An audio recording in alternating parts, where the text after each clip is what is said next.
Hey guys, it's SharpZ, and today we're going to talk about To the Moon.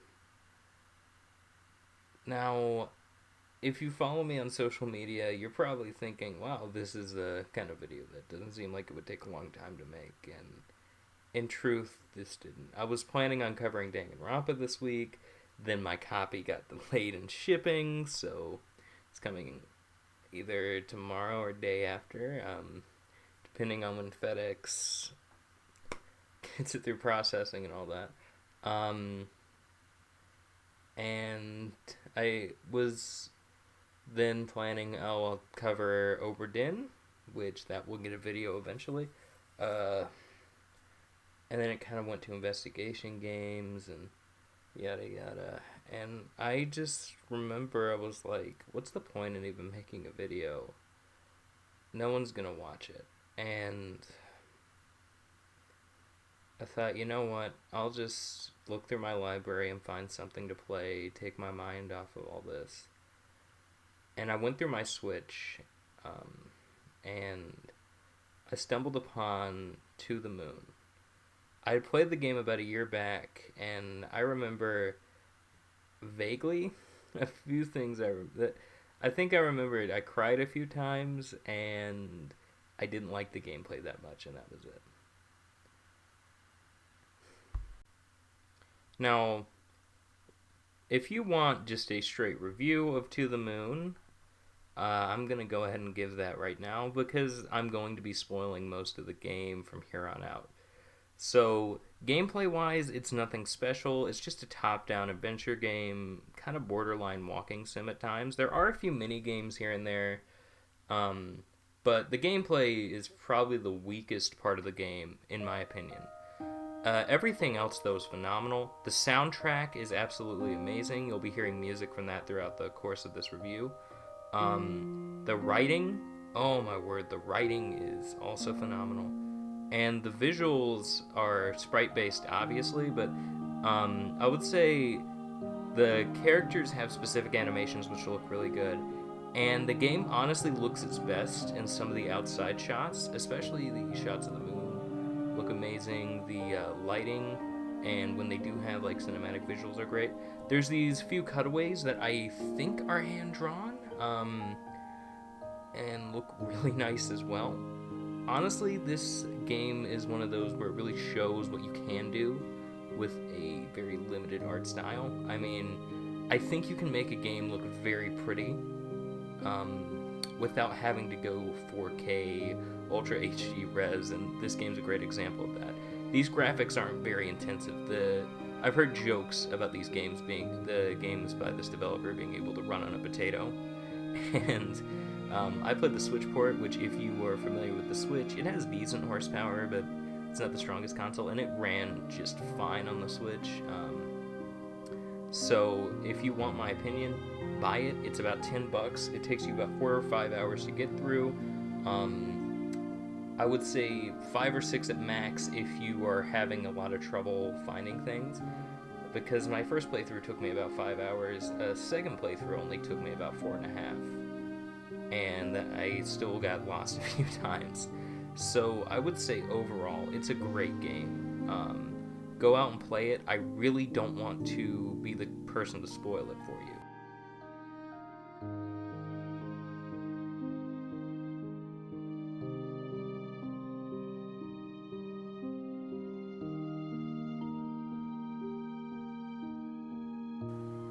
Now that everyone who hasn't played the game has hopefully gone and bought it, or at the very least watch a playthrough on YouTube, there's, I would say, find like a silent playthrough. If there's a Let's Player you really like, maybe watch that.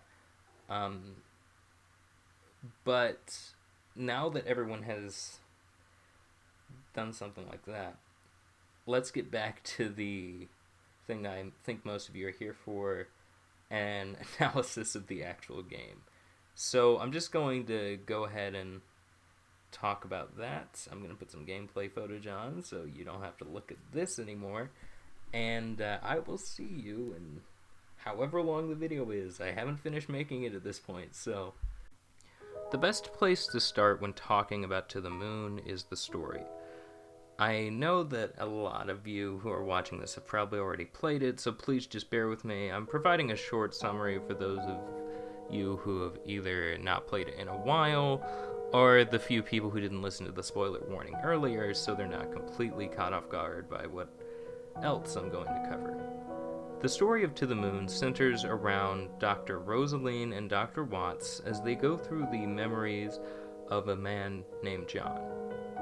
Throughout these memories, they find out about the relationship between John and his wife River, who was diagnosed with Asperger's.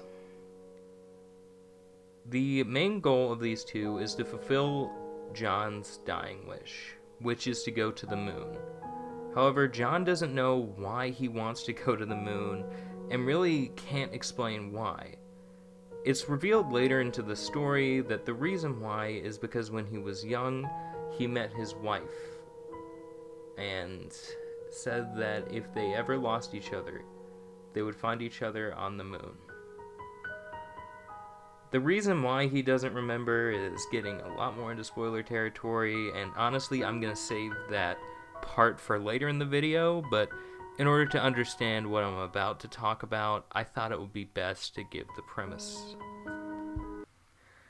With the premise out of the way, I'm going to get more in depth in a minute, and I want to kind of start by talking about River. So as I said earlier, River has Asperger's. It's pretty much confirmed. There's a note that says that River was diagnosed with Asperger's. Even before then, there's a few things you can notice. For example, people who are on the spectrum tend to not deal with certain sounds very well, and most of the clocks, well, not most of them, all the clocks in the mansion are not all the clocks in the house are set to not tick. Or stuff like John has a set of books that are selections from medical journals, and that could either mean he's a doctor, which I think they mentioned that he's not a doctor somewhere in there, but that's beside the point. It would either mean he's a doctor or he has someone in his family who's having a hard time with something. There's stuff like the paintings where you can tell that there's a few things here and there that, like, for example, the paintings have stuff in them. The set of paintings is right below where he is in his room in the mansion. Each one is a different part of his memory. I think that the visual storytelling and the fact that they provide you with so many hints, and the fact that they portray Asperger's and autism, so I forget what the newer term is. I think a lot of people call it autism spectrum disorder.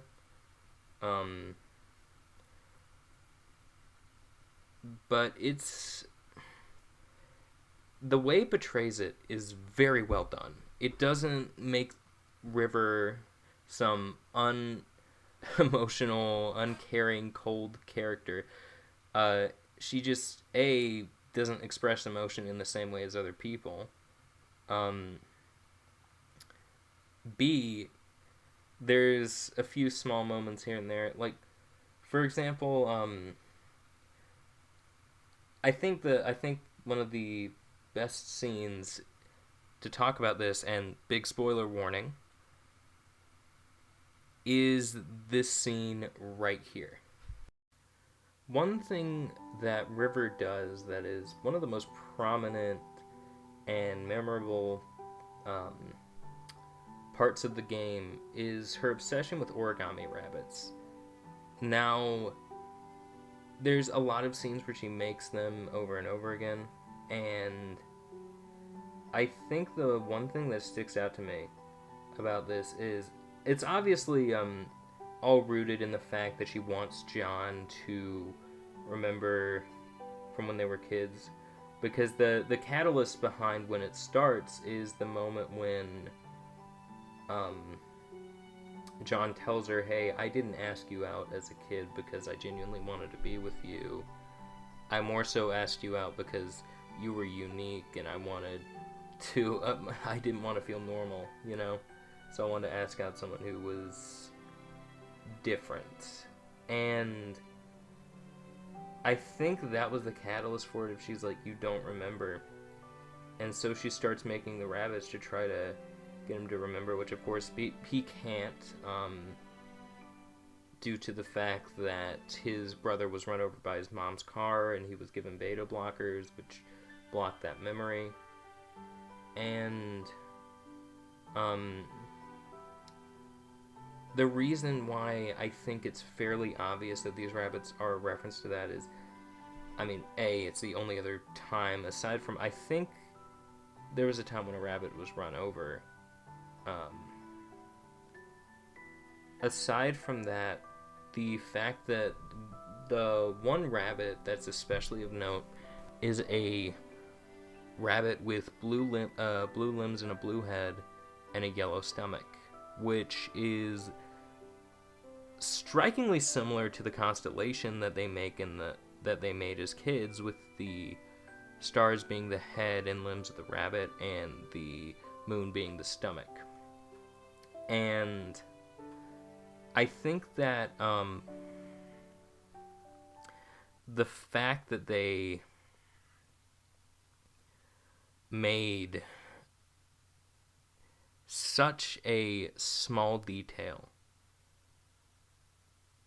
so because I say small detail, it's fairly in your face in the game, but they don't ever explicitly say it, you know?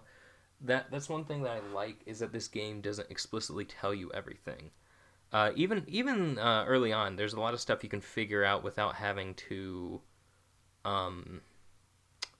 be told. Like, for example, when I was first playing it, I figured out that River was probably John's wife or daughter, like probably the name of that person, because there was the song that said For River, and then there was the gravestone right outside the lighthouse, both of which mentioned River. And you know, when you have two things, it's probably a person, and they wouldn't be buried there unless it was someone he was related to. Or the fact that even before you meet River, you can kind of figure out that there's a chance of her being on the spectrum because the clocks are turned off, and there's like the stuff like the paper rabbits around her, stuff like that. There's signs that there might be something off about John when you're at those scenes, you know, because you don't necessarily know River exists. Like, there's signs that either John or someone close to him is, and then once River's revealed, that makes sense. The flow of this game usually introduces a twist, introduces like a problem, and then will introduce a solution, which is a very interesting way of writing it, honestly.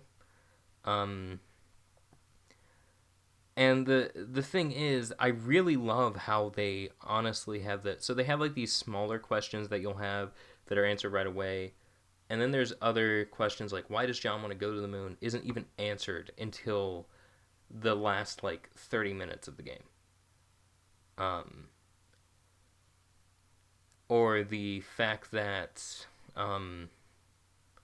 the question of why the rabbits are important to River is given potential answers, but not a concrete answer until the end. They do a really great job of waiting and holding off on giving you information. Or, like, for example, I also love the fact that the most important, like, I would say some of the most important memories, the first memories of John as a kid, are all separated from the rest of it by a short intermission where you find out about the beta blockers used on John when he was a kid. And I think, because the thing is, like, if that wasn't separated by a small bit of, going elsewhere, you wouldn't really have the time to breathe and think about the questions. That's one thing I like, is that this game understands pacing very well. Despite the fact that it's only 5 or so hours, it feels a lot longer in a good kind of way because a whole lot happens. It's very efficient, I would say, with its plot. Like, it doesn't spend a lot of... There's not really any time wasted. I'm not saying that there's not a lot of humor. There's a lot of really great comedic moments, but there's only maybe 2 or 3 instances. I think, for example, one is the time when they introduce zombie Avas and start... not zombie Avas, excuse me. Zombie Rosalines, and you start having all these obstacles thrown at you, and I remember I thought, yeah, this is kind of ridiculous, but yet at the same time, I understand why it's here, Like, it's kind of a mental break from all the heavy subjects that are going on. And B, it's kind of meant to be a comedic break.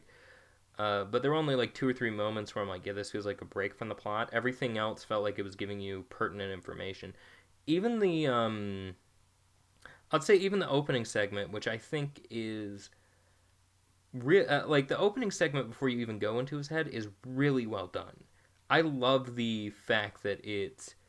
So how do I put this? The opening segment's very slow pacing wise compared to the like once you get in his head, everything starts going at more of a breakneck speed. But the opening segment's very slow intentionally. I really like that it kind of eases you into everything. That you have to walk all the way to the lighthouse, and then all the way back. I think, yeah, this goes back to the gameplay a little bit. I've heard people complain that the walk speed is very slow.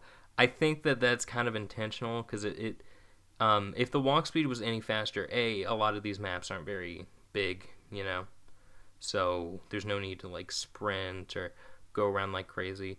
But B, if the walk speed was any faster, this game would be done very quickly, and the pacing wouldn't feel right. Because keep in mind, you're not an action hero or someone trying to sprint through this. Your doctor's going through people's memories. You're trying to pretty much... it's pretty much a weird type of therapy session.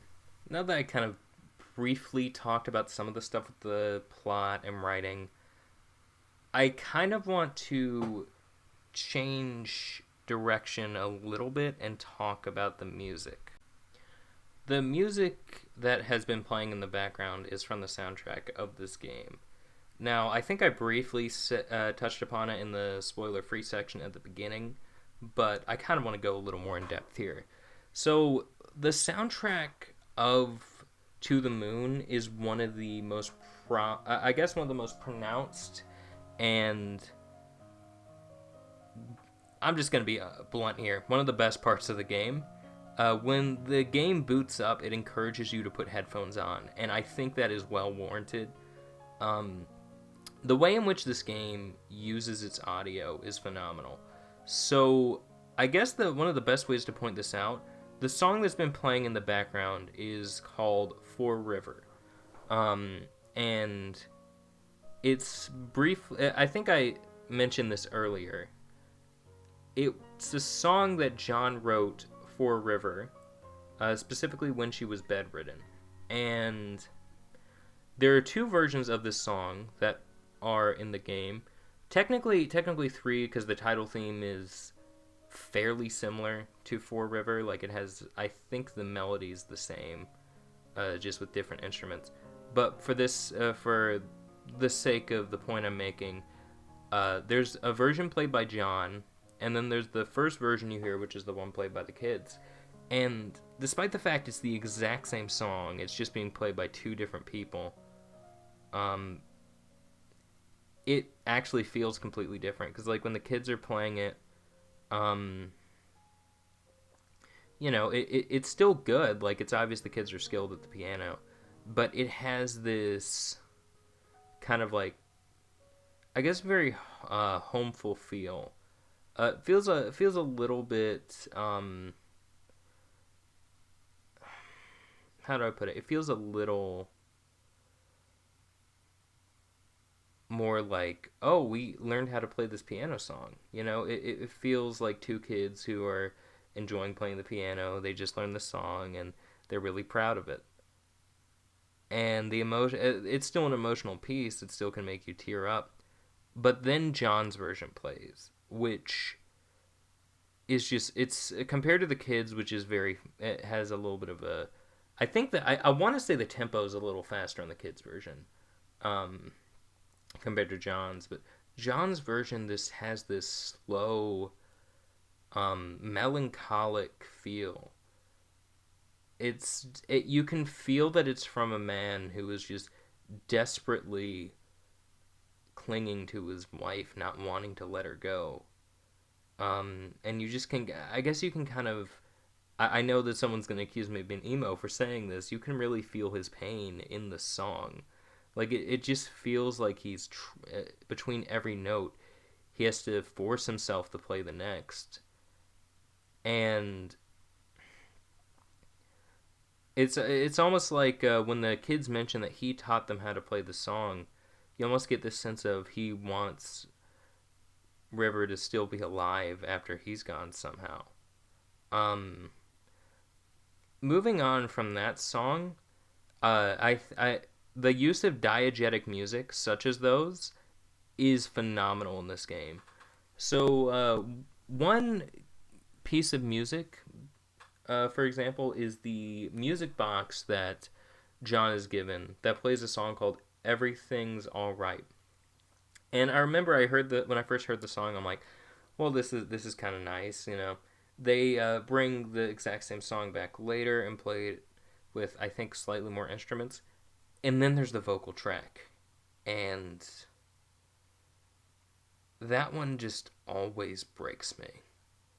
Um, the lyrics are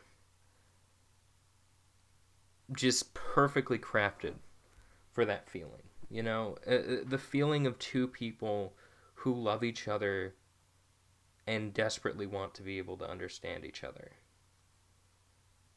And it's one of the most emotionally impactful, I guess, pieces of media I've ever heard. I'm going to play it at the end of this review.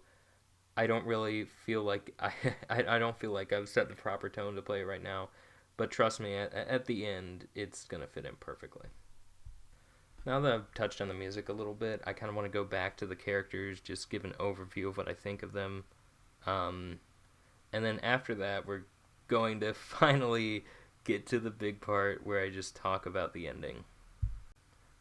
The thing that I find very astounding with this game is the fact that there's very little, I would say, in the realm of traditional character development. You do have a little bit where you see kind of the backwards character development arc of John. What I mean by that is, I'm not saying that he just changes into a terrible person, but since you start at the end of his life and slowly work your way to the beginning, you slowly see him become a more, I guess, understanding and less selfish person, and go from just wanting to date River to feel unique to I want to understand you as a person because I love you. And I genuinely think that's kind of a great way to talk about a lot of the other characters in this game. So Dr. Rosaline and Dr. Watts are really, really fun. They're hilarious. Comedically, they're the best part of the game. There's a lot of jokes between the two. One that particularly sticks out is the scene where it's kind of touched on a lot before that Dr. Watts hates pickled olives and just olives in general with a passion, and he is, in order to coax their client John to I guess open up enough that they can jump to the next memory, he has to talk to him, and that involves eating pickled olives. And it's just hilarious because there's a brief moment where he's like, Rosalie, turn off the taste receptors, and she's like, no, I'm not gonna do that. They're just these small moments where it's like, yeah, they're coworkers and they're at each other's throats a lot, but they genuinely enjoy being around each other. I also really like the fact that they don't really seem to play any character as like a fully comedic one. The closest I can think of is Nicholas is not really comedic, but he's not really too crazy important to the like plot development. Uh, his wife, if I remember correctly, her name's Isabel. I'll put a short thing of text here to correct myself if it isn't. She is fascinating as like a foil to River because she says at one point that she kind of envies the fact that River can just be herself while Isabel has to act as someone else the entire time. Um, and that just kind of goes with a lot of the characters here is that they can manage to make these characters feel human and like they have depth without really going too much into them. For example, like with Nicholas and John, you only know a lot about Nicholas through his relationship with John, yet you can kind of tell that he's a lot more of I guess he's like the more grounded and the more grounded of the two. So there's that. Um, Actually, the other thing I kind of liked with it is the aesthetic of being in the memories with the faces, because you can kind of tell a lot about John by the fact that the only faces that he seems to remember are so he only remembers like his mom out of his family. Characters like Isabel and Nick aren't really that defined, so I found it almost fascinating the fact that like if it's a character he doesn't remember too well, they're kind of blurry. And if it's a character who he doesn't remember at all, it's just a white silhouette. And it's kind of interesting that he doesn't remember his mother that well. Of course, he remembers twin brother fairly well because it's his twin brother. It looks exactly like him. Um, so they do play with that a little bit. Um,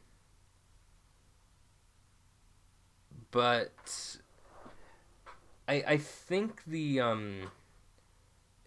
and I think just overall the thing is the characters all feel like they have their own stake, her own motivation. Even I mean the physician's like the one exception. She's just trying to do her job, but like the family that's living in the house.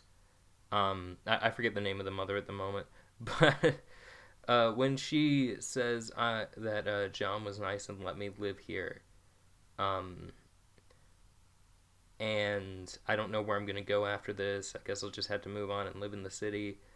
The fact that she's like my husband died and this kind of feels like home now. The fact that the kids are, they seem to be.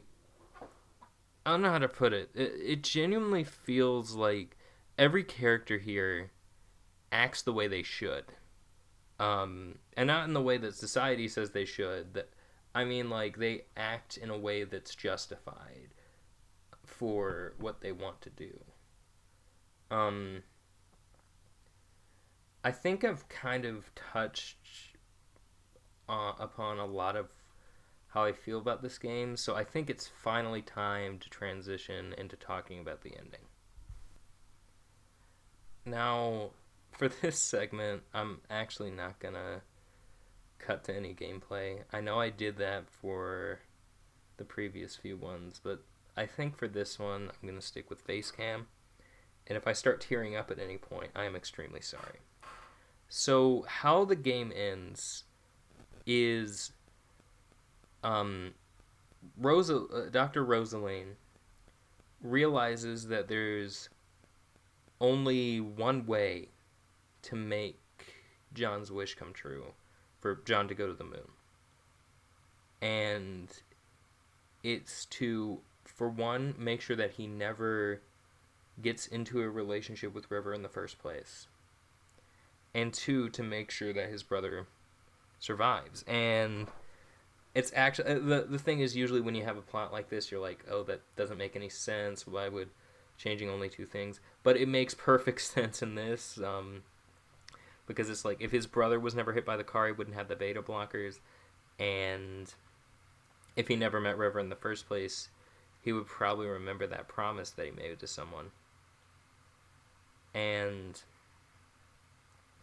once he decides, hey, I want to go to the moon, he starts working his butt off to get there. He keeps sending letter after letter to, um, I'm just going to say NASA. I don't think they can.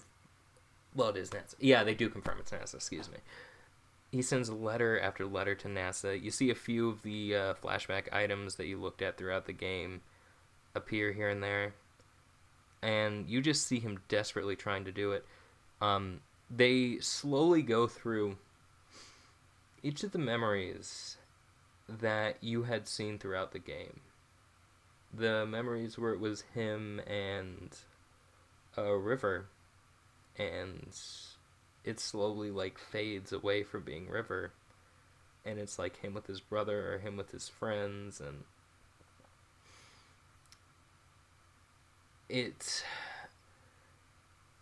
shows like what happened instead. Like for example, there was a scene in a library where I think him and River, John and River got into a conversation about children's books, because John didn't read his kids' books anymore, and she was like, "What's wrong with reading children's books?"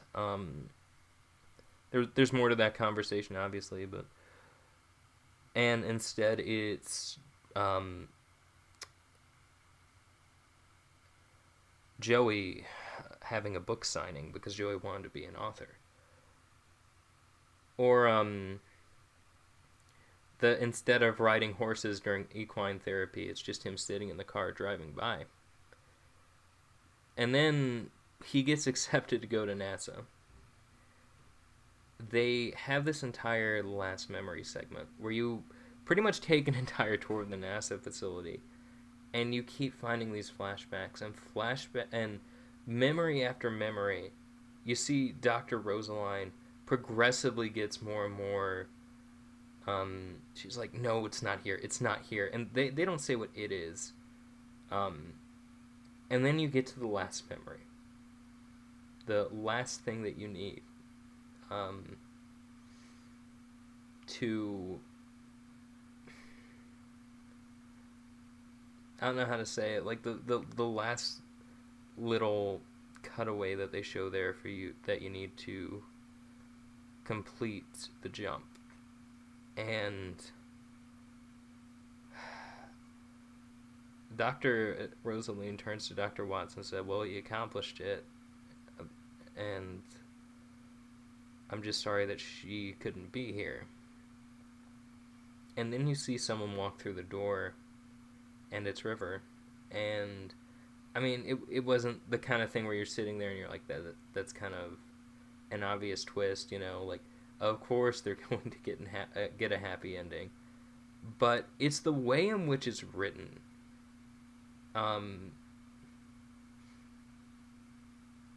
And after that, you have a few cutaways there. So, like some of the highlight ones are the one where River goes in the centrifuge. I kind of, I do really like that one. I really love the scene at the lighthouse. Because I don't know how to put it. It's genuinely heartbreaking when you see that first scene, and it's all these cutaways to things that were supposed to be between him and River, and it's just not there. And it just kind of, even though you know, oh, they're probably likely going to find a way to make this a happy ending, it still hits you, you know, because it's like memory is just such a vital aspect of of human beings, and the fact that he couldn't spend time with the person he loved is just heartbreaking. But then you hit the ending. And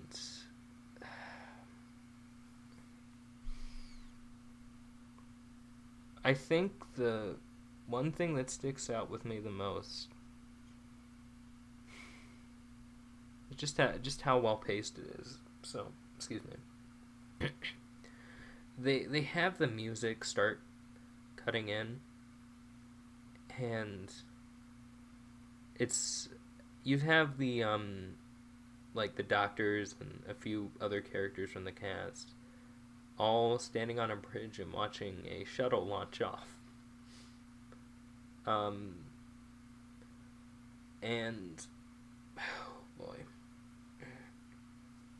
it's just it begins to have cutaways. I think I'm gonna mention one that just happened a little earlier. There's this scene where you hear I'm pretty sure it's the song "For River" again, and you hear John playing the song on the piano at NASA, and River walks in and says, "What's that song? It's absolutely beautiful." And they say the name of the song is "To the Moon."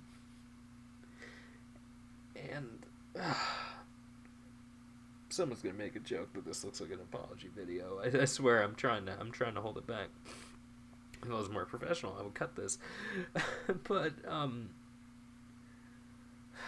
so in the end, you see them going up in the shuttle. It cuts to a few different camera angles. There's this absolutely... It's not, like, technically impressive, but it's just still thematically beautiful. There's this shot of the lighthouse where you can see the shuttle going up in the distance. And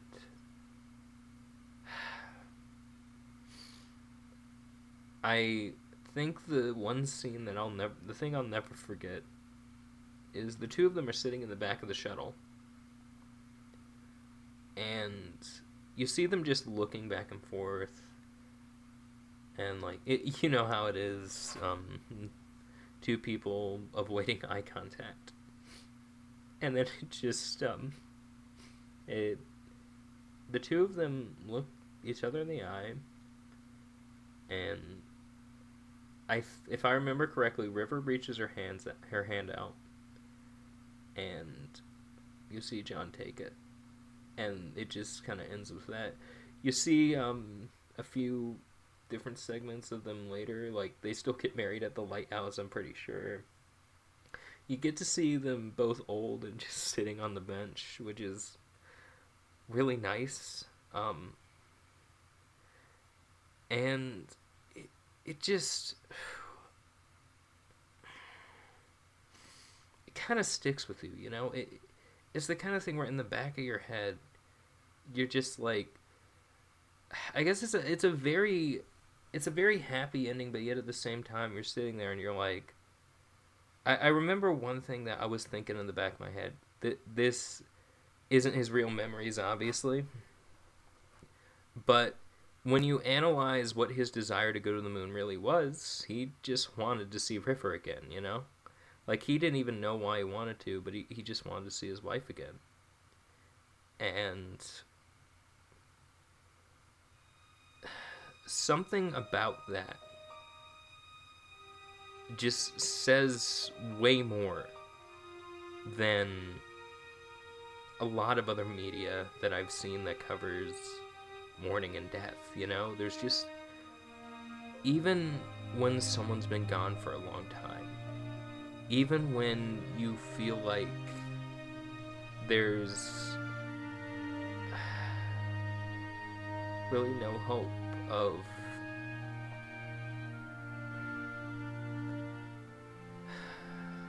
excuse me, whenever someone's gone, it feels like you do almost anything to see them one more time. Just to see them one last time and be able to say everything you couldn't.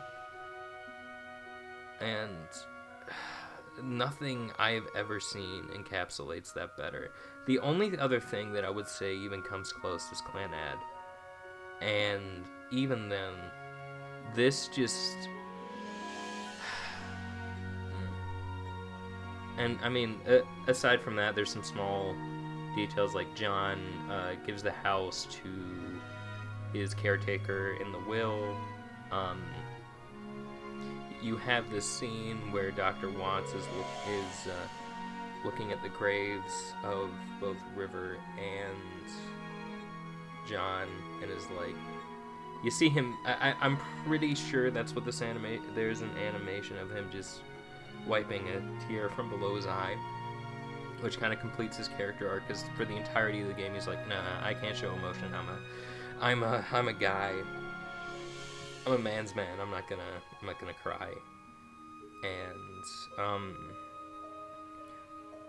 honestly, it's just the fact that that ending feels so impactful and conclusive. And I think when I first played it, the thing that struck me as odd with the ending that I didn't really understand was, yeah, but River's still dead and her life was sad. And then it hit me. The fact that River was able to, I don't know how to put it. I guess for her, the thing that made River happy enough was the idea of someone taking care of that lighthouse.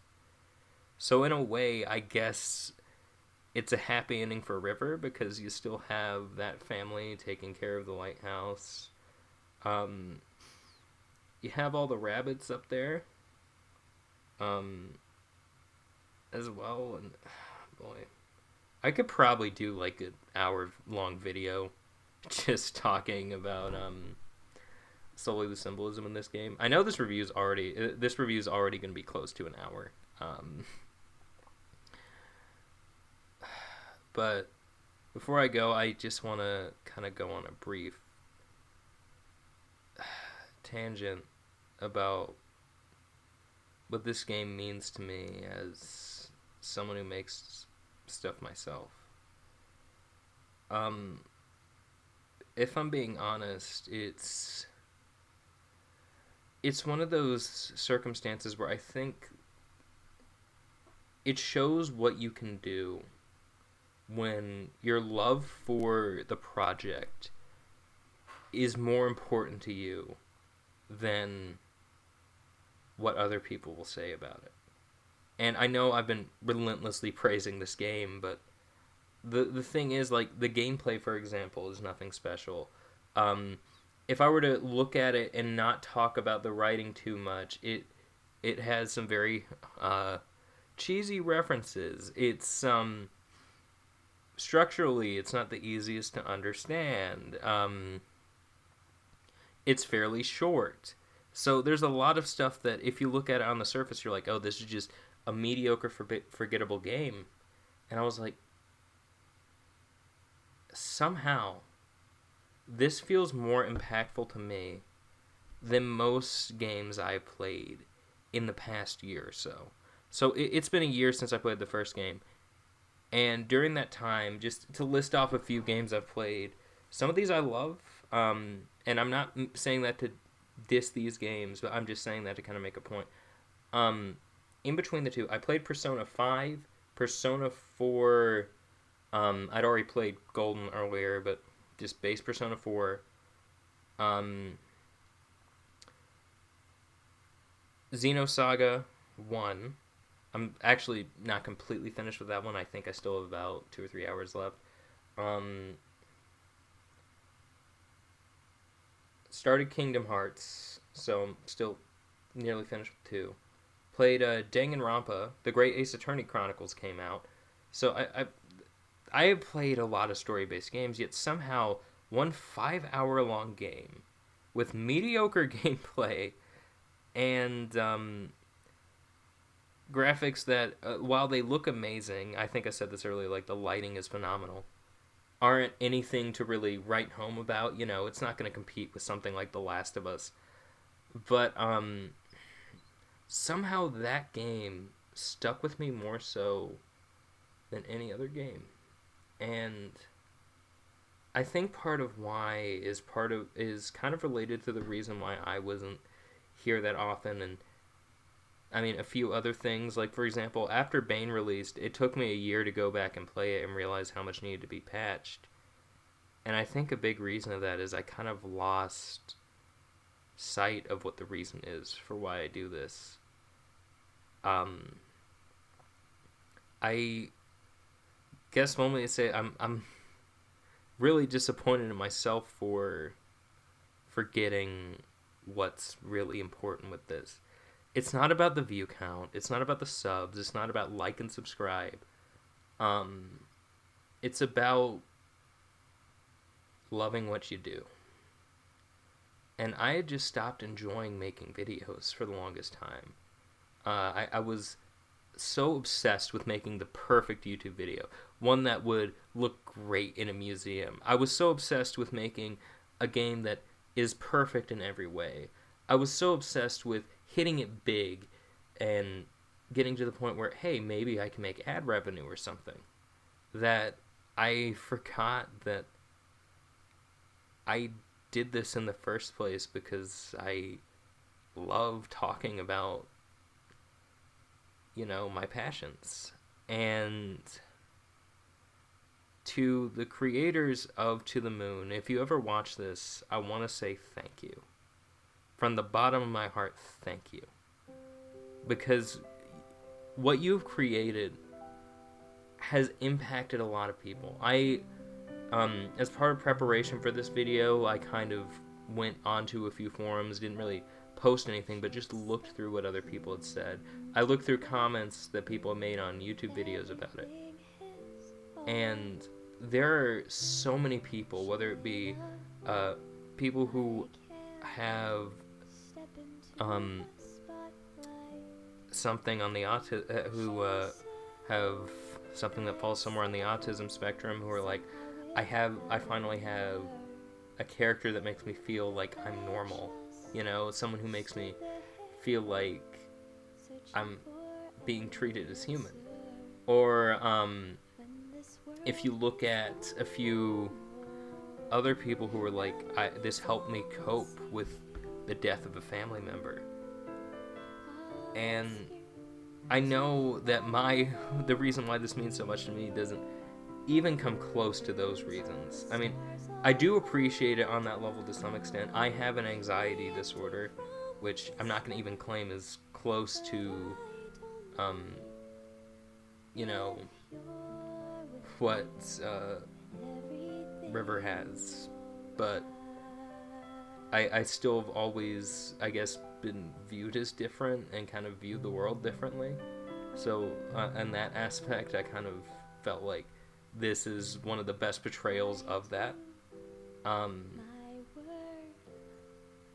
And on top of that, it's just the fact that this game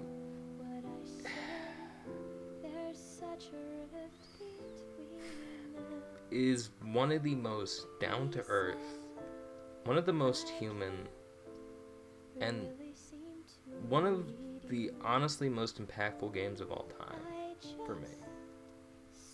And I haven't played the sequel yet. Whether or not the sequel holds up, nothing will ever tarnish what this game means to me. There's nothing that can change how much this game means to me on a personal level. It just, I guess thank you for giving me something to look at and say, this is why I create. This is why I make games. This is why I make videos. So if you ever see this, which is highly unlikely,